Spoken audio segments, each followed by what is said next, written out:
Assalamualaikum warahmatullahi wabarakatuh. Waalaikumsalam warahmatullahi wabarakatuh. Bismillahirrahmanirrahim. Alhamdulillahi rabbil alamin. Wassalatu wassalamu ala asyrafil anbiya'i wal mursalin, imamil muttaqin, sayyidil ghurril muhajjalin, sayyidina wa maulana Muhammadin wa ala alihi wa ashabihil mujahidin at-tahirin, amma ba'du. Saudara-saudara kaum muslimin rahimakumullah. Di zaman Rasulullah sallallahu alaihi wasallam adalah seorang pemuda bernama Ikaf bin Khalid. Ia seorang pemuda yang ganteng, sehat, tidak impoten, suka bergaul dengan wanita, suka pesta, dan memang ia orang kaya. Ia selalu menunda-nunda perkawinan dengan berbagai alasan-alasan yang tidak syar'i. Sampailah keadaan Ikaf bin Khalid ini kepada baginda Nabi, sehingga ia dipanggil oleh baginda Nabi. Setelah sampai, ditanyalah Ikaf bin Khalid ini, "Hai Ikaf, saya ya Rasulullah. Kau sudah punya istri?" "Belum ya Rasulullah." "Juga tidak punya budak sahaya?" "Tidak ya Rasulullah." "Dan badanmu sehat?" "Sehat ya Rasulullah." "Kalau demikian," kata Rasul, "kau ini teman setan. Ada dua pilihan Ikaf. Engkau menjadi Nasrani dalam arti meninggalkan hidup perkawinan, atau kalau kau mau ikut golongan kami, kau harus mengikuti tata cara kehidupan kami. Dan salah satu tata cara kehidupan kami ialah melaksanakan perkawinan." Yang kemudian Ikaf bin Khalid ini oleh baginda Rasul dicarikan seorang gadis bernama Karimah binti Kulsum al-Humairi, dan kawinlah Ikaf bin Khalid ini. Dari riwayat singkat ini, saudara-saudara, Rasulullah sallallahu alaihi wasallam melihat bahwa kehidupan Ikaf bin Khalid ini adalah kehidupan yang lazimnya barangkali di zaman sekarang dinamakan kehidupan dari orang-orang yang gemar melakukan free sex, alias samenleven, alias hidup bersama tanpa melakukan pernikahan. Ia sehat, ia kaya, dan ia suka bergaul dengan wanita, sehingga gaya hidup yang sedemikian ini dikecam oleh Rasulullah sallallahu alaihi wasallam. Dua pilihan ditawarkan: menjadi pendeta Nasrani yang bebas dari ikatan perkawinan, atau kalau mau menjadi muslim, ikutlah cara hidup kami, kata Rasul. Dan di antara cara hidup kami adalah melakukan apa yang dinamakan dengan perkawinan. Sebagaimana yang kita maklum, manusia adalah makhluk berketurunan terus-menerus sebagai makhluk dua jenis, laki-laki dan perempuan. Keduanya jelas saling memerlukan, saling membutuhkan. Kita laki-laki perlu perempuan, perempuan juga perlu laki-laki. Walaupun perempuan pora-poranya lebih pintar daripada laki-laki. Biasanya laki-laki kalau sudah jatuh cinta paling kurang se-RW tahu itu. Sana bicara, kemari bicara. Perempuan lebih pandai menyimpan perasaannya. Nah, pada laki-laki diciptakan zat laki-laki yang dinamakan spermatozoa, dan pada perempuan terdapat indung telur yang dinamakan ovum. Kedua zat itu harus bertemu, dan untuk itu Allah Subhanahu wa taala menciptakan kekuatan tarik-menarik antara laki-laki dan perempuan. Diciptakan laki-laki dalam biologis yang laki-laki, diciptakan perempuan dalam biologis yang perempuan. Lemah, gemulai, lembut, menarik, ayu, lemot, denok, geboy. Diciptakan magnet yang merupakan kekuatan tarik-menarik antara laki-laki dan perempuan. Dan bila ada persesuaian, maka akan terjadilah persatuan tubuh yang disebut koitus. Bila pada saat itu kebetulan terjadi pengeluaran ovum, maka kedua zat itu akan bertemu di dalam diri perempuan. Dan inilah yang dinamakan konsepsi, yakni permulaan pembinaan jasmaniah makhluk baru dalam rahim seorang perempuan. Inilah makna firman Allah dalam surah An-Nisa ayat pertama. A'udzubillahi minasyaitonir rajim. Ya ayyuhan nasu taqu rabbakumul ladzi khalaqakum min nafsin wahidah wa khalaqa minha zawjaha wa batha minhuma rijalan katsiran wa nisaa.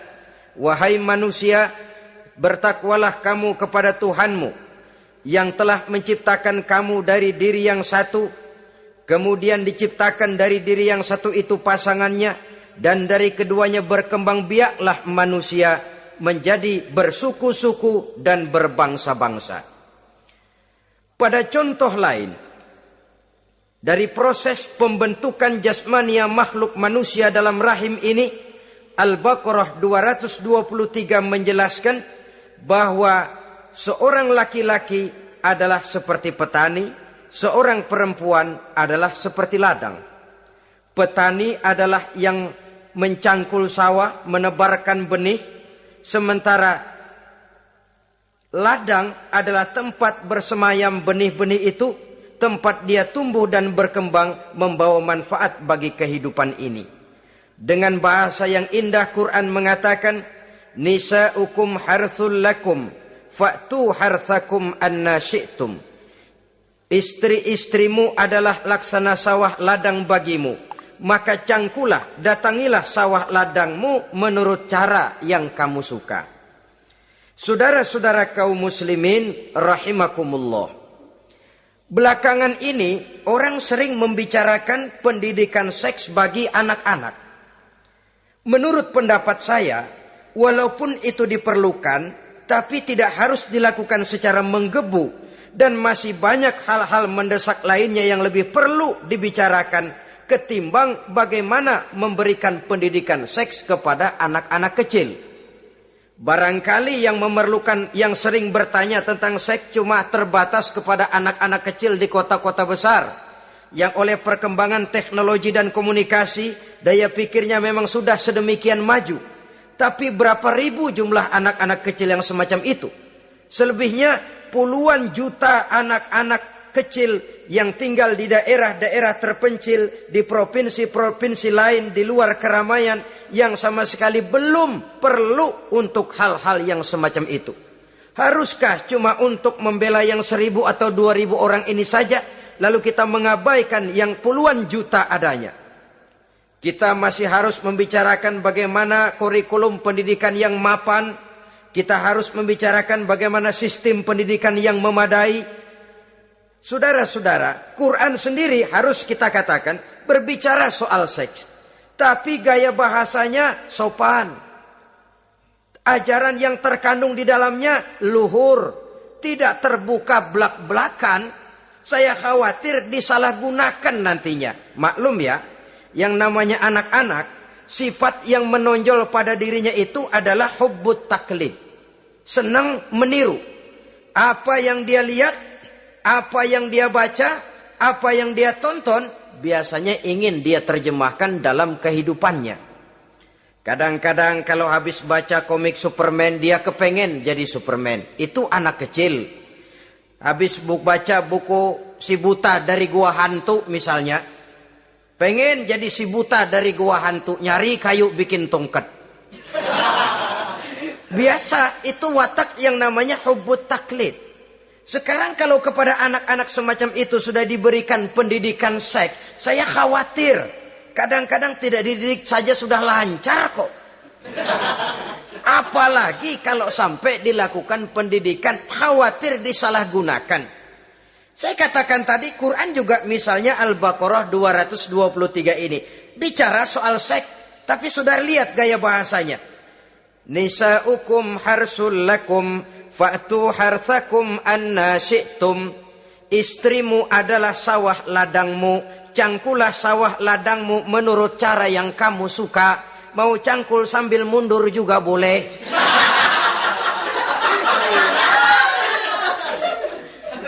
Teknik mencangkul terserah kita, asal yang dicangkul sawah ladang sendiri. Jangan sawah ladang orang lain dipaculin, marah yang punya.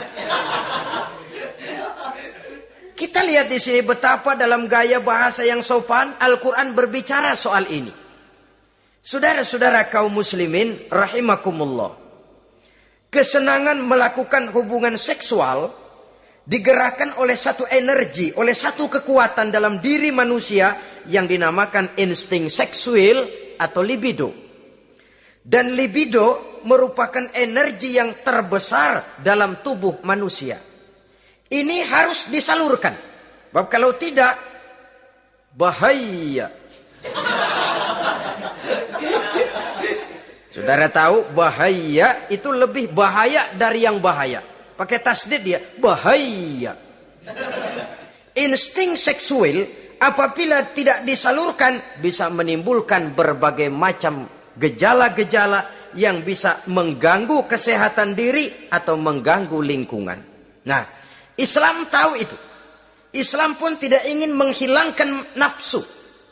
Islam memberikan legitimasi penyaluran libido, penyaluran insting seksual melalui pintu yang disebut nikah. Dengan demikian, nikah merupakan pintu legitimasi untuk manusia di dalam ia menyalurkan insting seksualnya atau libidonya atau kecenderungan untuk melakukan hubungan seksual. Tetapi saudara-saudara, oleh karena yang dinamakan nikah tidak cuma berisi hubungan seksual, tapi juga berisi tanggung jawab dan kewajiban, berisi hak dan pengertian, berisi ketenangan dan sebagainya, maka orang pada umumnya biasanya ingin mencari resiko yang lebih ringan. Hubungan seksnya mau, nikahnya ogah. Sebab apa? Karena nikah itu tidak cuma merupakan hubungan seksual saja. Ya, ia harus berisi tanggung jawab. Ya, ia berisi hak dan kewajiban. Ya, ia berisi pengertian. Ya, ia berisi penyantunan sandang, pangan, perlindungan, dan lain sebagainya. Orang lalu mengambil jalan pintas. Sehingga terjadilah kecenderungan gaya hidup yang disebut Samenleven, yang berangkat dari free love untuk kemudian mengarah kepada free sex. Hidup bersama tanpa diikat dengan tali pernikahan. Akhirnya apa? Kalau dirasakan cocok, ya terus. Kalau nggak cocok, ya bubar. Tidak ada satu ikatan spiritual.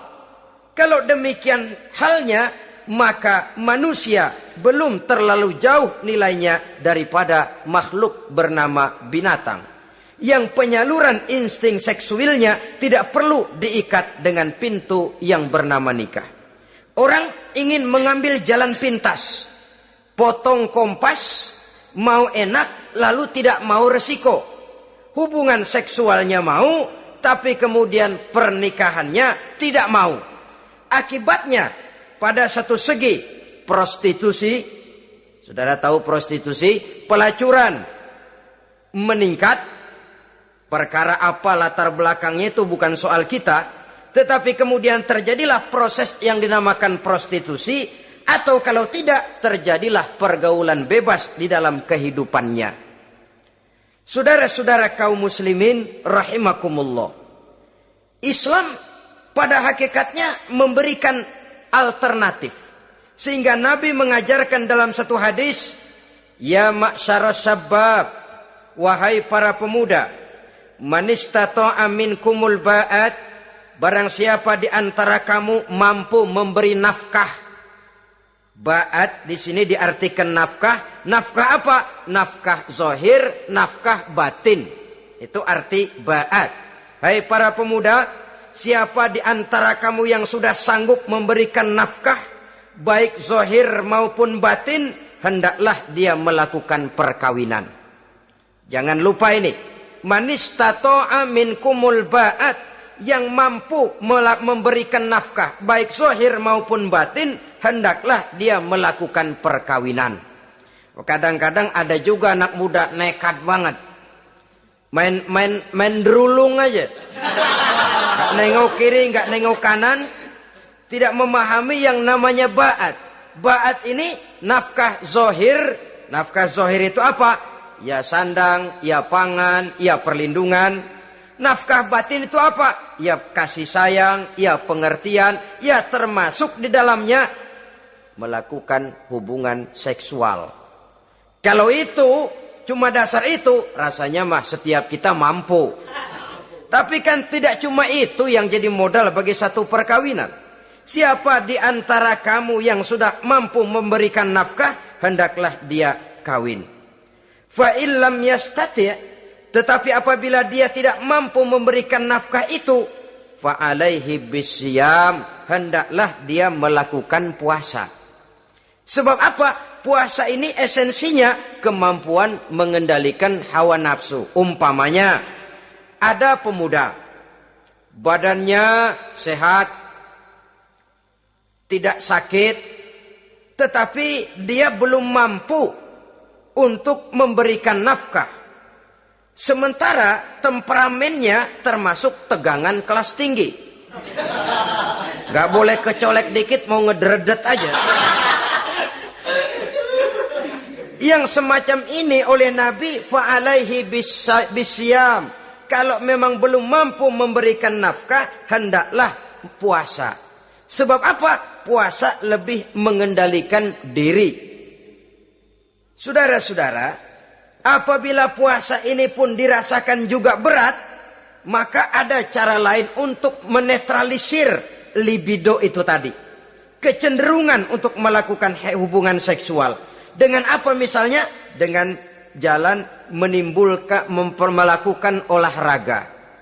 Dengan melakukan olahraga, hormon yang membentuk libido tersalurkan, terkuras melalui energi yang dikeluarkan pada saat melakukan olahraga. Atau dengan jalan yang keempat, menjauhi hal-hal yang bisa menimbulkan rangsangan seksual. Bisa dengan puasa tadi, bisa dengan olahraga, bisa dengan lain-lain yang kira-kira bisa menghindarkan kita dari hal-hal yang bisa menimbulkan rangsangan seksual. Sehingga Al-Quran pada surah Al-Isra ayat 32 berpesan, La taqrabuz zina innahu kana fahishatan wa sa'a sabila. Jangan kamu mendekati zina, sebab sesungguhnya zina perbuatan yang keji dan jalan yang sangat buruk. Jangan mendekati zina. Mendekati zina artinya mendekati hal-hal yang bisa membawa kita kepada perbuatan zina. Termasuk misalnya bacaan-bacaan Parno. Nah, ya. Itu Parno nggak boleh dibaca. Blue film, ngintip, ini juga penyakit ini.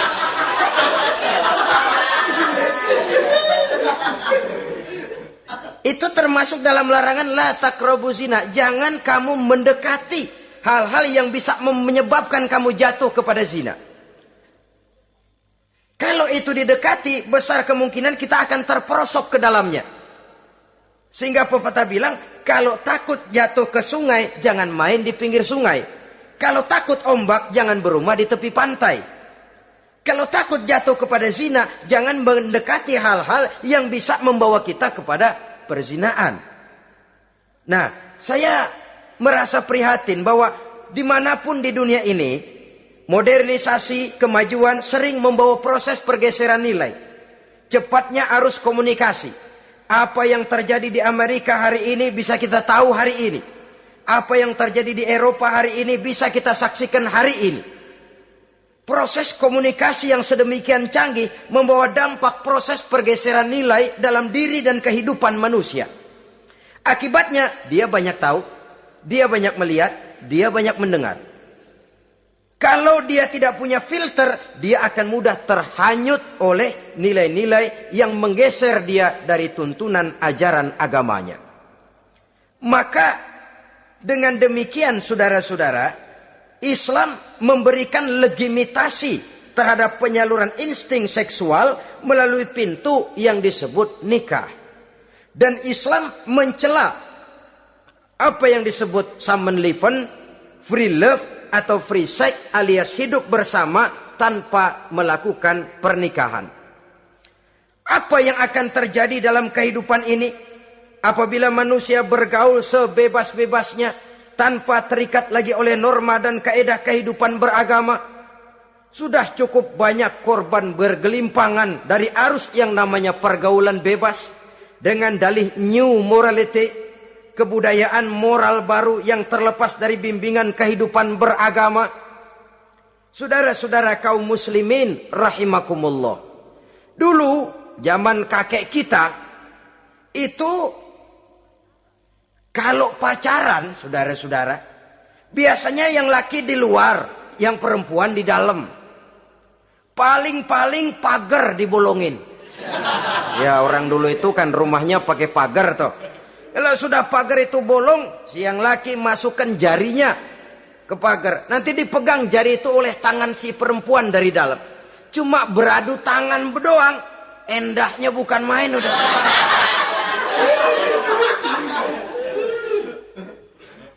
Sekarang saudara-saudara, saya lihat kayak orang beli sepatu.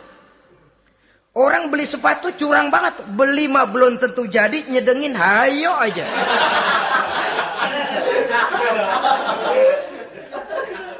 Iyalah, kalau sepatu barangkali disedengin sih nggak ada bekasnya.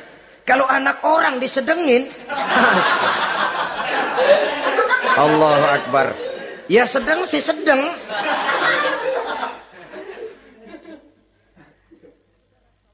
Saudara-saudara kaum muslimin rahimakumullah. Terhadap pintu legitimasi ini pun kalau manusia sudah sanggup melakukan ba'at, baik nafkah zahir maupun nafkah batin. Kalau itu tidak bisa dia lakukan, hendaklah dia menjaga diri dari hal-hal yang bisa menjerumuskan dia ke tempat zina.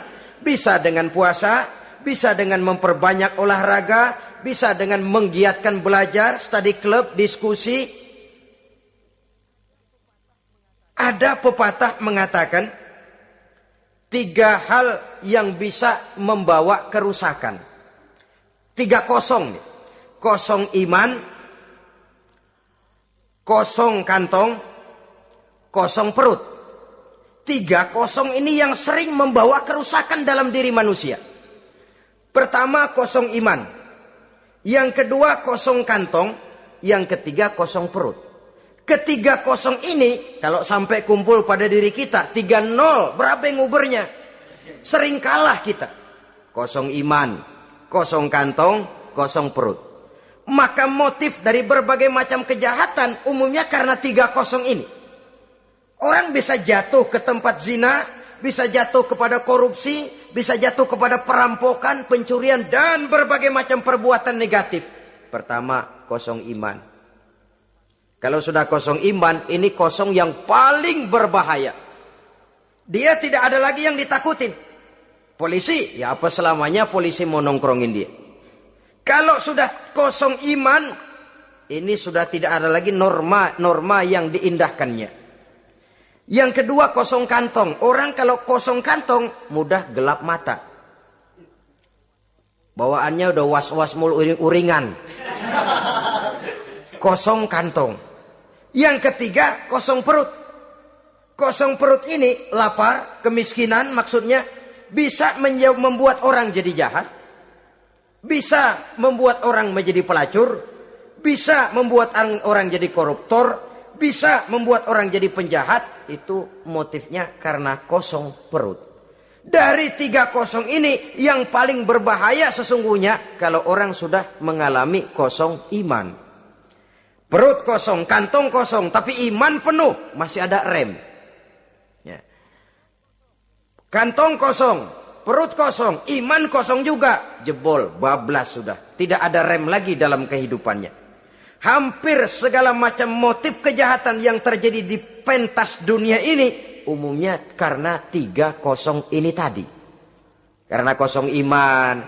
Sekarang ini kan pergaulan bebas bukan semata-mata karena orang lapar, bukan karena orang perlu uang, tapi kadang-kadang ada karena memperturutkan hawa nafsu. Kalau sudah ke sana, kosong apa itu? Kosong iman. Ada tante-tante girang, ada om-om senang, ada macam-macam lah. Kurang duitkah mereka? Cukup. Laparkah mereka? Kenyang. Apa yang kosong? Kantong penuh, perut penuh, iman yang kosong. Maka terjadilah proses yang namanya penyimpangan-penyimpangan seksual dari pintu legitimasi yang sudah diberikan oleh agama tadi. Kadang-kadang iman juga tertekan karena perut, persoalan ekonomi, atau karena memang kosong daripada kesibukan-kesibukan lain. Kosong kantong, motivasi ekonomi. Ini seluruhnya bisa menjadi motivasi utama dari terjadinya berbagai macam penyimpangan. Karenanya Islam memberikan pintu legitimasi lewat jalan yang disebut nikah. Sehingga Nabi mengajarkan, hai para pemuda, siapa di antara kamu yang sudah mampu memberikan nafkah baik zahir maupun batin, hendaklah dia melakukan perkawinan. Sebab sesungguhnya perkawinan lebih memelihara pandangan, lebih memelihara kehormatan diri. Dari segi pandangan lebih terpelihara, dari segi kehormatan diri juga lebih terpelihara. Diberikan legitimasi lewat pintu yang halal bernama nikah. Kalau sudah didapat dengan cara yang halal, menikmatinya pun enak. Tetapi sesuatu yang didapat dengan jalan haram, menikmatinya pun gak enak, saudara-saudara. Celingak-celinguk. Contoh yang paling dekat, kucing aja kucing. Kucing ya, kalau memang ikan boleh nyolong dia curi di dapur ikan itu. Makannya gak tenang dia. Matanya selata pelotot. Ada kaleng jatuh, lari kencang bener dia. Rupanya kucing sendiri tahu kalau yang dia makan itu barang curian. Tapi kalau ikan kita yang kasih itu ikan, kucing geledek bunyi, anteng aja dia. Kenapa? Dia tahu benar ikan yang dia makan itu ikan yang didapat dari pemberian orang, resmi, formal, sah. Begitu juga hubungan seksual ini. Kalau resmi diikat dengan tali pernikahan, orang tenang-tenang saja. Hah? Tenang, aman, ayem, tentram. Tapi kalau yang nyolong-nyolong, lihatin dah. Segera dibopun pisang. Mana nyamuk gede-gede banget. Gerusak, gerusuk. Hansip lewat kabur dia. Padahal Hansip mah lagi ronda. Tapi ada semacam perasaan bahwa ini belum waktunya. Itu yang tidak bisa mendatangkan ketenangan dalam menikmati hubungan seksual itu tadi.